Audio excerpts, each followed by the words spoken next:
రాష్ట్రంలో పెట్టుబడులు పెట్టి యువతకు ఉపాధి అవకాశాలు కల్పించాలని AP technology services chairman Mannava Mohanakrishna ప్రవాసాంధ్రులకు పిలుపునిచ్చారు.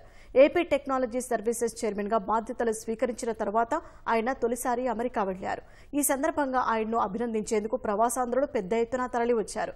ఏపీటీఎస్ చైర్మన్ గా నియమించిన సీఎం చంద్రబాబు, ఉప ముఖ్యమంత్రి పవన్, ఐటీ మంత్రి నారా లోకేష్ కు కృతజ్ఞతలు తెలిపారు.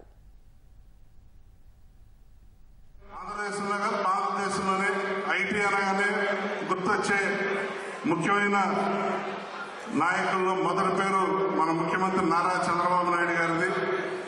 తండ్రికి దగ్గర తనయుడుగా ఆయన అడుగుజాడల్లో నారా లోకేష్ గారు ఐటీ మంత్రిగా ఐటీ శాఖని పరుగులు పెట్టిస్తూ టెక్నాలజీని అన్ని రంగాల్లో విస్తరిస్తూ ఉద్యోగాలు ఉపాధి పెంచుతూ రాష్ట్రాన్ని పురోగతిలో తీసుకెళ్తున్నారు.